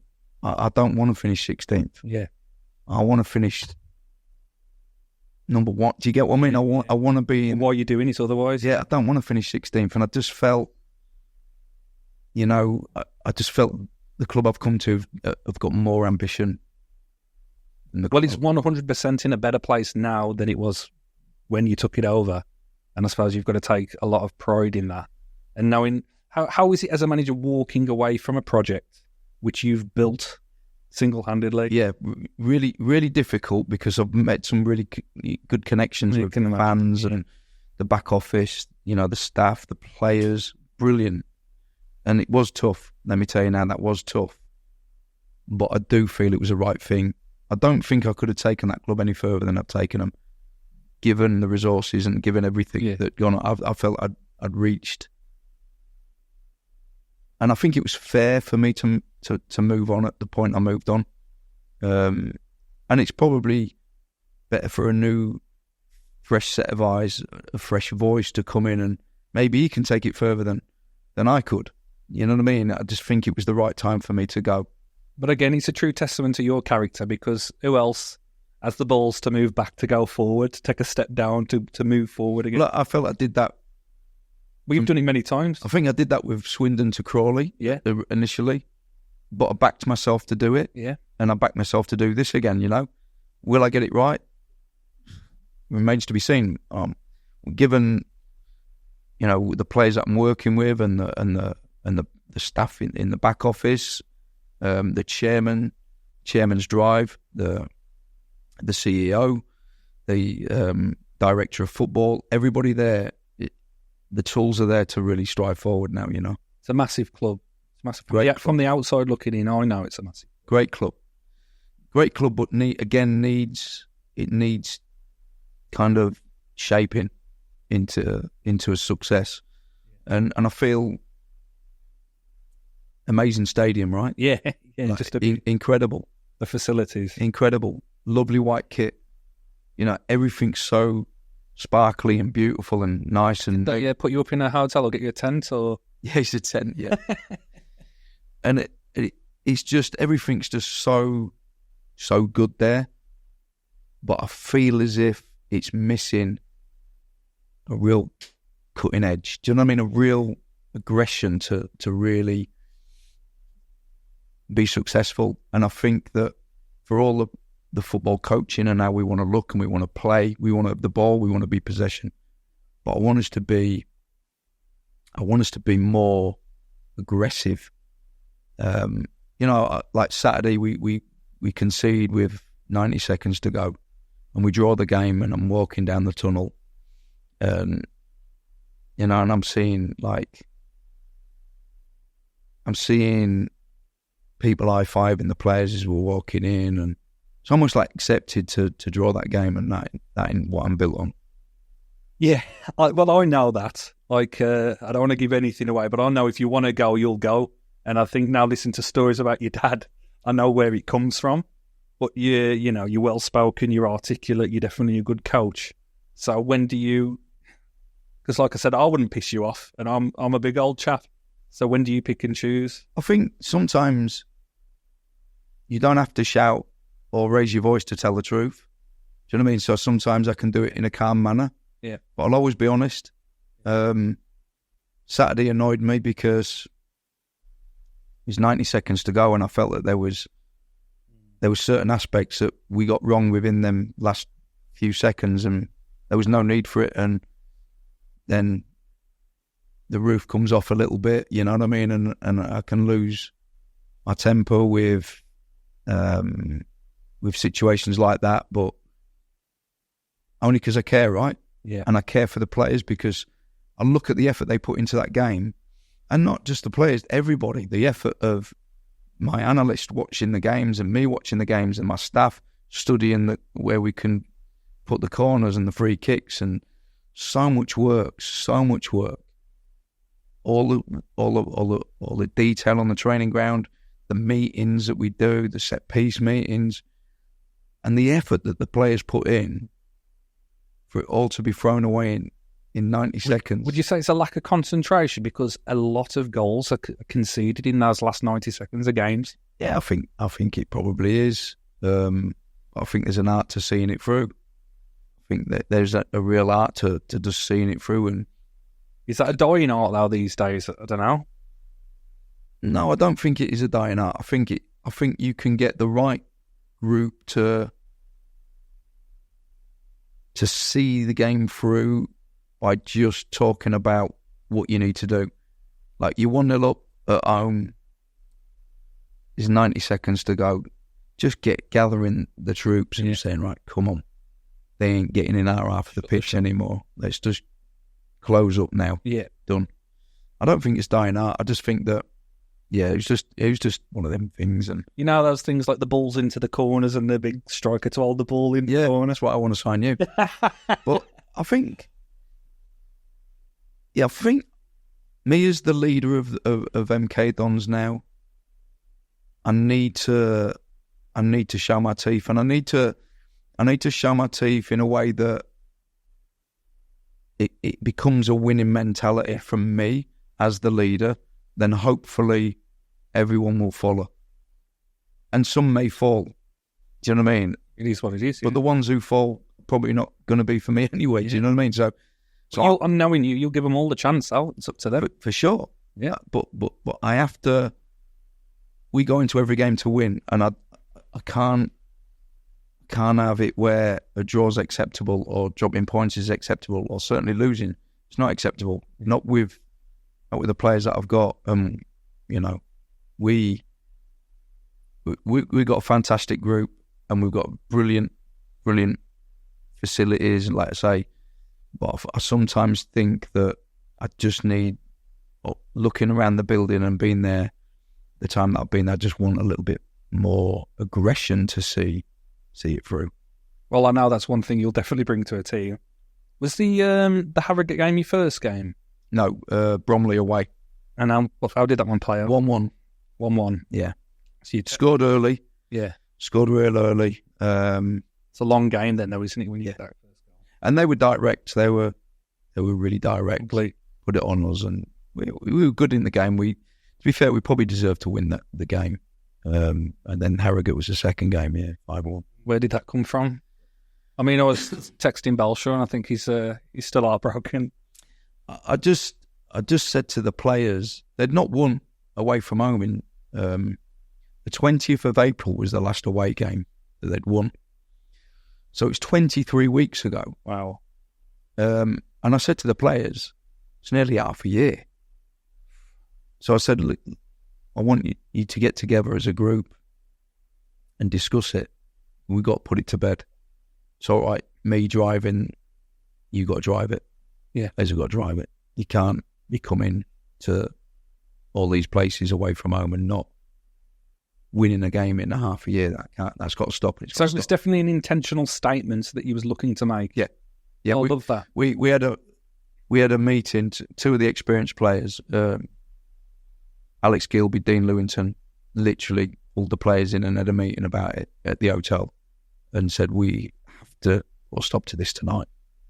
And that's the outcome. That's why we love football. And the outcome was 5-1. You know, yeah. and that you could see they just really just went for it. Yeah. So what are you thinking for the season then? Promotion. Wow. You're not fucking about there, are you? No. I'm not fucking about. I mean, not even sitting on the fence? No. Love it. Will we get promoted? Who knows? Yeah. But that's the idea, right? 100%, yeah. Why are we doing it otherwise? And I also say this, and this might sound even worse, or not worse, but might sound even crazier. I want to win every game. Yeah. Do you know what I mean? Yeah. And every game we play in, I want to win. Will we win every game? Probably not. That is the plan. Do you know what I mean? And I want to win promotion, and I think that we're good enough to do that.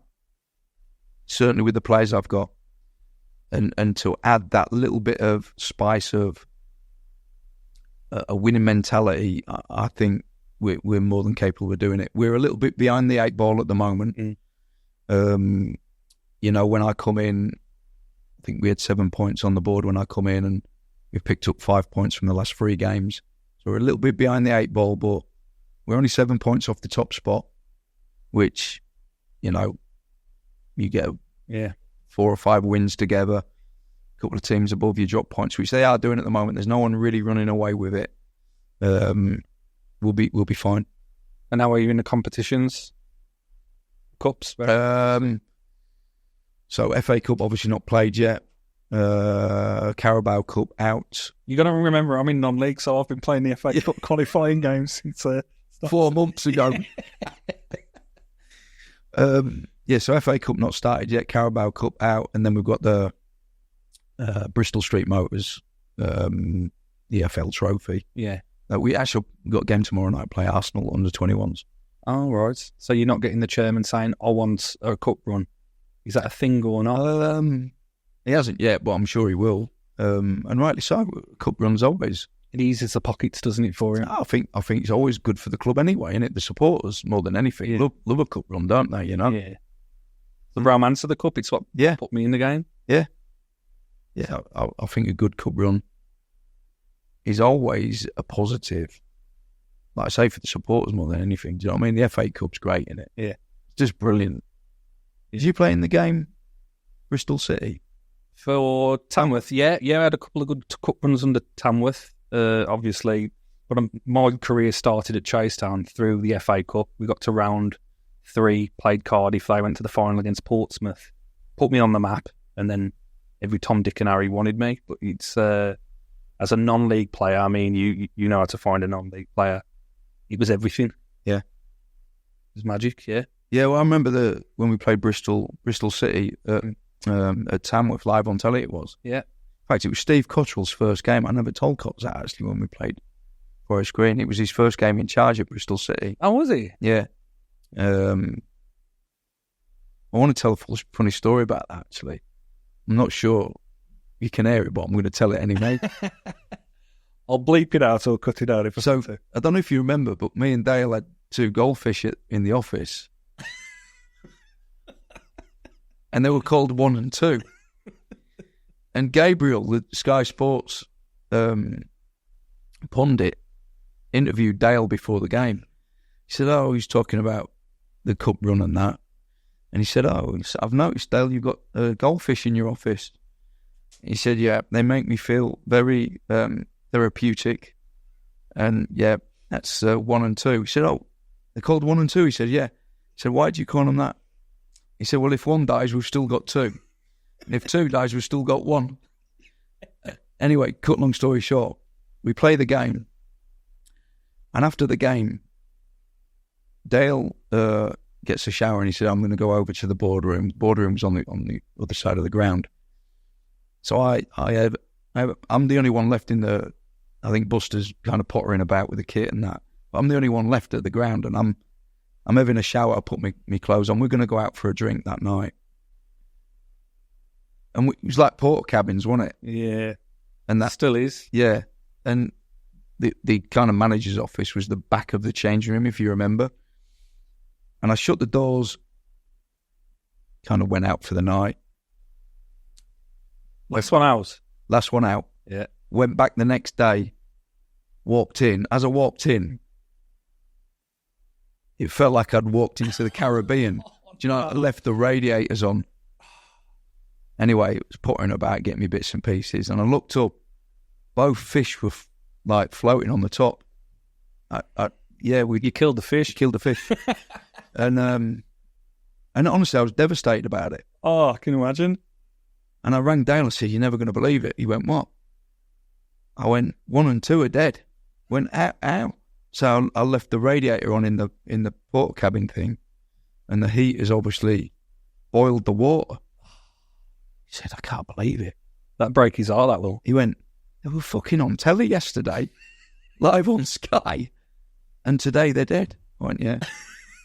So I don't know if you can record that because... Oh, that's class. No, but like, I don't know. Like, got the RSPCA on a case or something. You might do. I think I actually talked about that story before, and I think animal rights, like, have come after me about it. Yeah. I'm surprised Tamworth let you put the eating on, to be fair. How did you manage that? Yeah, Bob wasn't because you was the last one there. Yeah, Bob wasn't happy about that. I just left it. I didn't even know it was on. Yeah. Do you know when you're in the room, I just didn't even know it was on. Yeah. Off to eat the town, that's why. Yeah. So 1 and 2 no longer. That's a class story, that is. Yeah. I love that one. Yeah. That was Bristol City at home in the FA Cup. But yeah, the cup's class. Yeah, especially non-league. You ever had a run in it yourself as a player or not?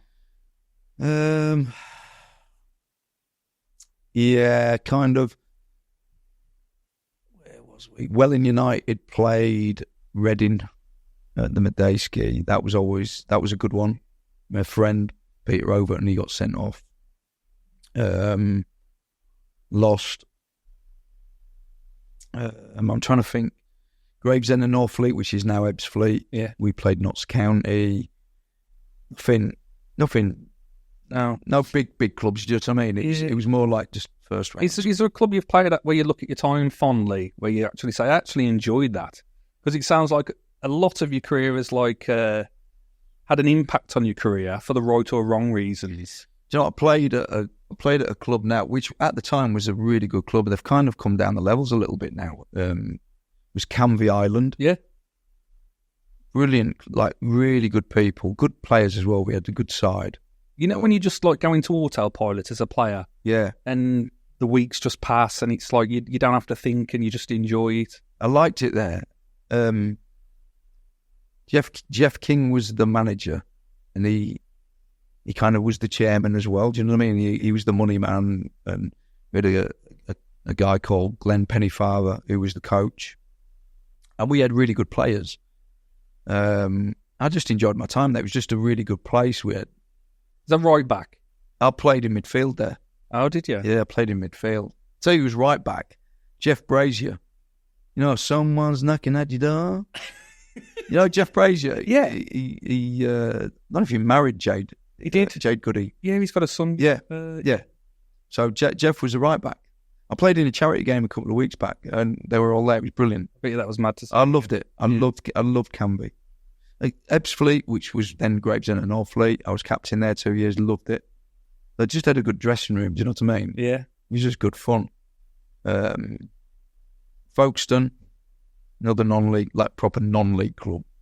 Brilliant manager. Guy called Neil Cugley. He was there years. Yeah, he was a good character. Like, and I always remember after a game, he always used to have half a glass of lager. And I used to say, you talk about Cugs and that. I said, a couple of lads, he likes to drink. I went, he doesn't. So he only drinks half a lager. Yeah, he has about 30 of them now. You know what I mean? He's at half a pint. Great guy. Yeah, just non-league, just proper non-league. That's what it's about, characters and those kind of stories. Especially for me and 90% of players. But what's your kind of glass ceiling? Where do you aspire to be? Because how old are you now, if you don't mind me asking? 52. 52. So you've got a long time in the game now as a manager. Just getting started, really. With the ambition of the club I'm at now, and I think this club can go, the chairman, when you speak to him, he's deadly serious when he says it. I want to take this club to the Premier League. And he's deadly serious. And when he's talking to me, I'm deadly serious looking back at him as if to say, no, so do I. I want to do that with you. And listen, am I going to sit here and say I want to be a Premier League manager? Yeah, I am. Because is it doable? Everything's doable. Everything's achievable. Again, will I be a Premiership manager? Probably not. But that's kind of what you want to aspire to. You want to be the best you can possibly be. I see Rob Edwards, who's the manager at Luton Town, 2 years previous, he's managing Forest Green Rovers in League Two.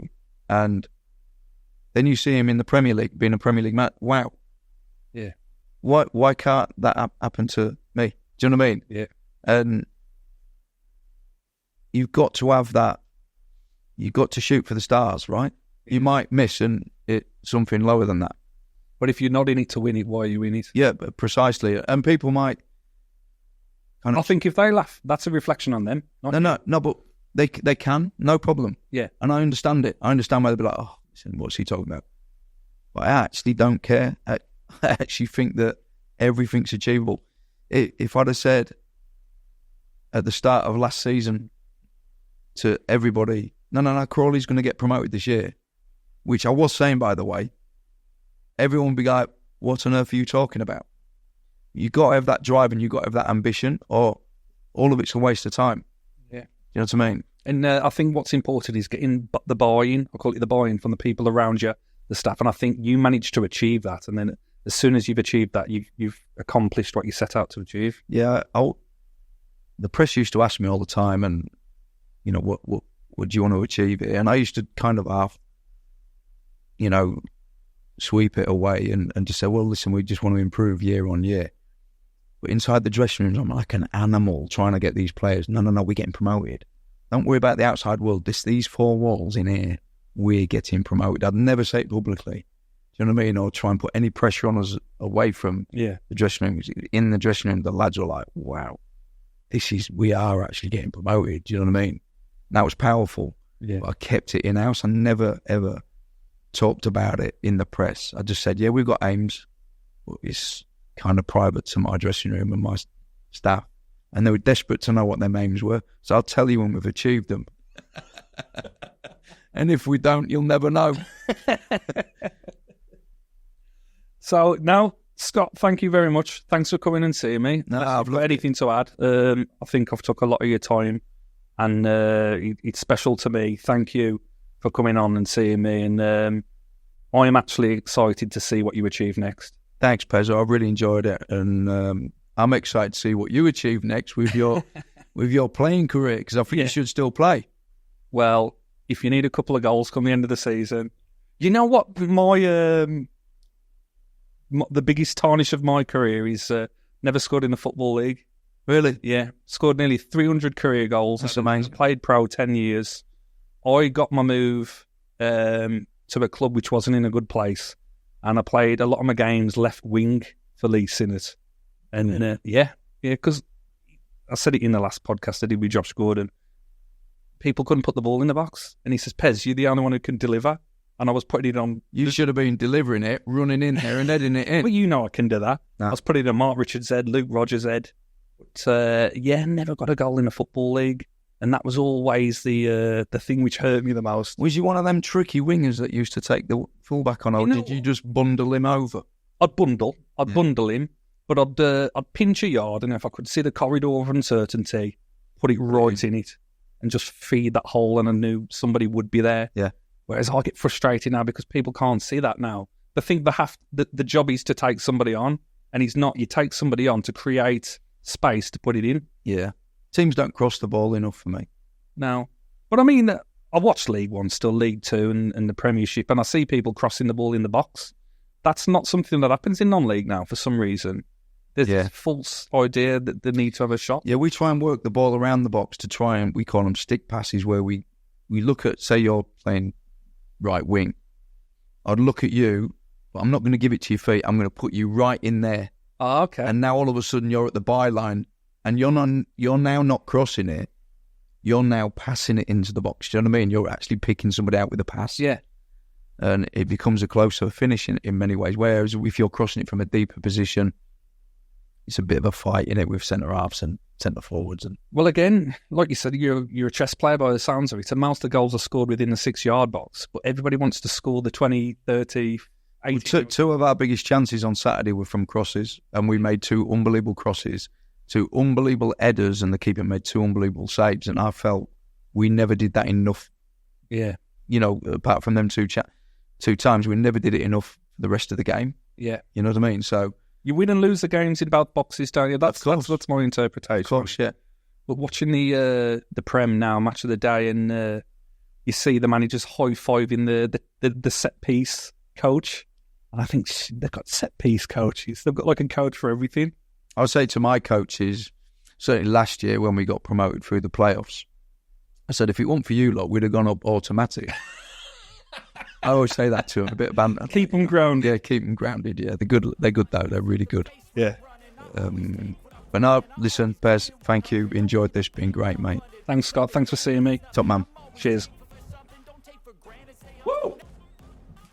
Is that all right, mate? Yeah, mate, it's class.